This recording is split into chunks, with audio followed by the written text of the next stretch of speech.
Hey, hey, hey, hey, hey, na, hey, oh.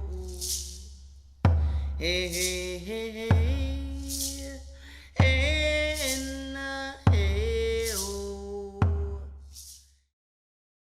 Bonjour, je suis vraiment heureuse de vous retrouver aujourd'hui pour partager avec vous la première des trois cartes qui vont être reliées à la neuvième mère originelle, la femme du soleil couchant. Et pour cette toute première carte, eh bien, on va être en plein dans la thématique de l'enseignement de la neuvième mère et je suis vraiment en joie de partager ça avec vous parce qu'on va aller à la rencontre du berceau dans lequel Watagis arrive, ce berceau qui va être dans le canoë qui va venir des étoiles. Et je vous invite à vraiment regarder à côté du poème et de mettre pause si vous en avez besoin, la forme que prend ce berceau très particulier.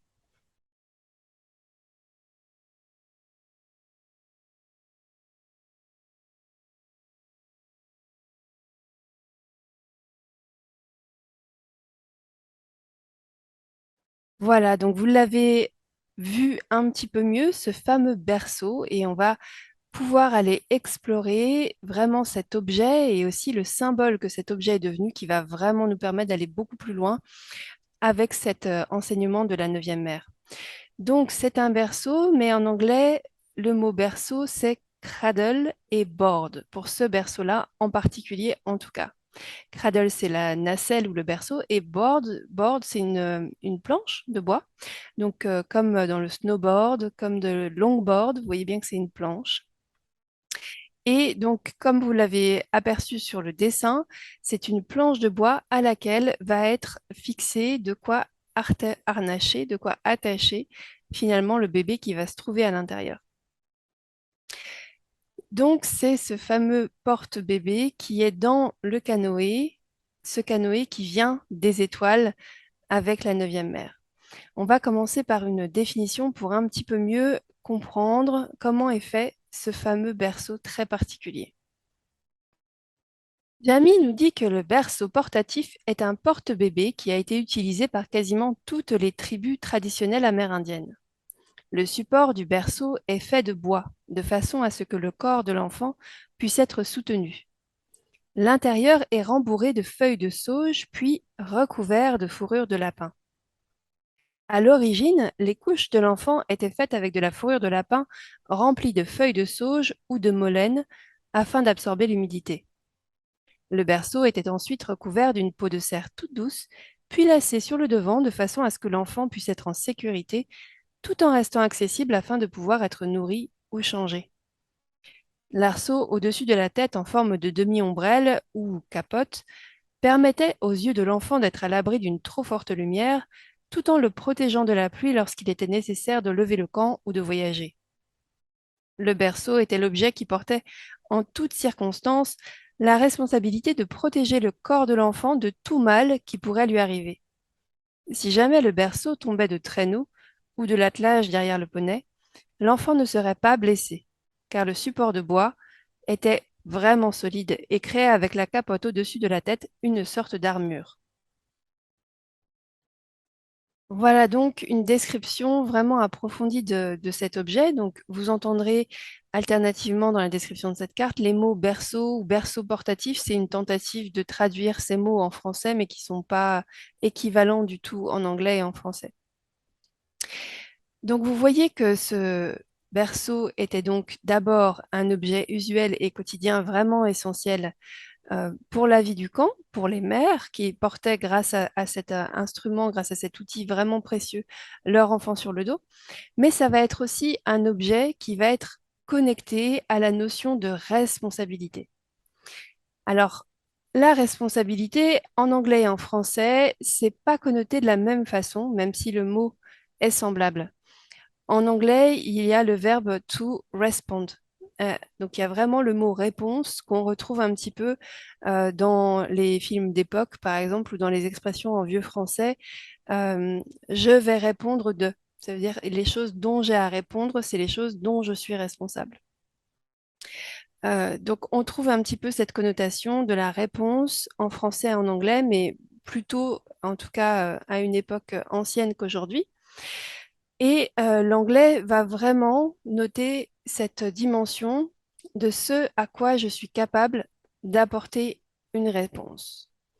La philosophie amérindienne, elle, elle va encore plus loin dans cette nuance, dans cette signification de la responsabilité, alors que nous, en France, on a parfois tendance à associer responsabilité automatiquement à culpabilité, responsable et coupable. Et il faut parfois de la finesse pour aller vraiment sentir la différence, en tout cas dans le langage de tous les jours. Et là, la philosophie amérindienne va vraiment, en l'associant en termes du berceau et en comprenant vraiment ce que signifiait la responsabilité, nous permettre de rentrer dans le symbole que va devenir cet objet. Donc, pour les Amérindiens, euh, le berceau, il part à tous les coups. En cas de chute, en cas de perte, le bébé est protégé. En cas de chute sur le dur, parce que le bois est solide, mais on pourrait même imaginer que dans l'eau, bah, il flotterait. Et donc, ce berceau, il est capable de faire face à tout ce qui pourrait arriver et de garder le bébé en sécurité. Ça va être exactement la notion de capacité de faire face à ce qui survient qui va être gardée par la philosophie amérindienne et qui va finalement empreindre ce symbole de ce terme de responsabilité. Effectivement, dans le quotidien, les jeunes mères vont se déplacer pour lever le camp, pour parfois faire leurs activités quotidiennes quand elles ont besoin de beaucoup bouger, c'est-à-dire par exemple tanner les pots, faire du feu. Donc du coup, on peut imaginer qu'en se baissant, c'est pas très pratique d'avoir l'enfant sur le dos, coudre des mocassins ou alors faire du pemmican. C'était une sorte de boulette de viande séchée qui était faite avec de la graisse, de la viande et des baies comme des cerises ou autres. Donc pour tous ces usages-là, le bébé qui était traditionnellement dans ce berceau sur leur dos allait même pouvoir être suspendu à l'extérieur du tipi. Et voilà, elles avaient confiance qu'il n'arriverait rien, toujours, à leur bébé. Parfois, il était même attaché au-dessus des traîneaux ou alors derrière les poneys, mais le plus souvent, il restait au dos de la mère. Donc, elles savaient très bien que cet objet permettait de garder leur enfant en sécurité, quoi qu'il arrive. C'était donc l'objet vraiment important de la tribu, mais ça allait encore plus loin. Exceptionnellement, on va utiliser une citation vraiment très longue, mais c'est parce que je pense que les mots sont vraiment très importants. Jamie nous dit que bien que le berceau portatif ait toujours eu le devoir et la responsabilité de protéger les enfants, le symbole du berceau ne s'arrête pas là et va bien plus loin. En tant qu'Amérindiens, nous avons appris que la raison de notre existence est de grandir, de comprendre et de vivre en harmonie. Nous savons que toutes choses font partie de la roue de la vie et qu'elles perdureront si nous prenons la responsabilité de nos trois destins, que sont le passé, le présent et le futur. Prendre sa responsabilité envers le passé signifie honorer les traditions de nos ancêtres, leur sagesse, les objets médecines sacrés qui ont pris soin de notre chemin et nous ont guidés. C'est notre devoir de transmettre dans la joie ces systèmes de connaissances à nos enfants. Prendre sa responsabilité envers le présent, c'est rechercher la beauté à chaque instant de la journée, faire usage de nos dons, de nos talents et de nos capacités pour le plus grand bien de tous. Nous apprenons à avoir de la gratitude pour chacune des bénédictions que la vie nous offre lorsque nous marchons avec délicatesse sur terre-mer, en honorant l'espace sacré de toutes les formes de vie, tout en gardant cette étincelle qui brille au fond de nos yeux et la joie dans notre cœur. Prendre sa responsabilité envers le futur n'est possible que si nous comprenons le présent. Comprendre signifie savoir que la survie et le bien-être des 7 générations futures dépendent de chaque pensée que nous avons et de chaque acte que nous posons aujourd'hui. C'est pour cette raison que nous est constamment rappelé notre rôle de gardien et gardienne du berceau des futures générations. Toutes les personnes qui marchent aujourd'hui sur la route rouge de la vie physique sont les gardiennes du berceau de nos lendemains. Les enfants qui vivront dans notre monde bien longtemps après que nous ayons disparu comptent sur nous afin de préserver la terre-mère et les systèmes de connaissances qui leur permettront de devenir les gardiens et les gardiennes accomplis de toutes nos ressources. Voilà, j'ai décidé de vous offrir cette longue citation, contrairement à d'habitude, parce que je pense que ces mots sont importants vraiment de passé, de présent et de futur et de façon dont nous pouvons en prendre la responsabilité. Elle nous dit enfin que si l'air devient fétide, s'il est irrespirable, si l'eau n'est plus potable, si la terre ne donne plus de fruits et ne porte plus la vie en végétaux, et s'il n'y a plus de forêt, eh bien, elle nous dit que alors ce sera le signe que nous avons échoué, que nous n'avons pas réussi à porter ce berceau du futur tout contre notre cœur. Et c'est pour cette raison que cette neuvième mère est vraiment importante et qu'elle nous rappelle la responsabilité aussi que nous avons de transmettre à ceux qui vont nous suivre les savoirs et les connaissances dont ils auront besoin. Évidemment, si nous les détenons ou si nous ne les avons pas encore apprises, eh bien, nous pouvons toujours faire en sorte de les apprendre.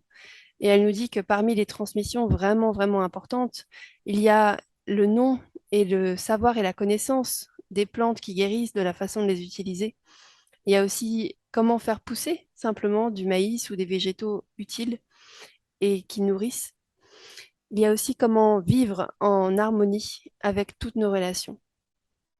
Et elle nous dit que grâce à cette transmission, grâce à ce savoir que nous pouvons acquérir et transmettre, eh bien, ça nous permettra de prendre soin de l'héritage que nous ont légué tous ceux qui ont marché sur la route rouge avant nous.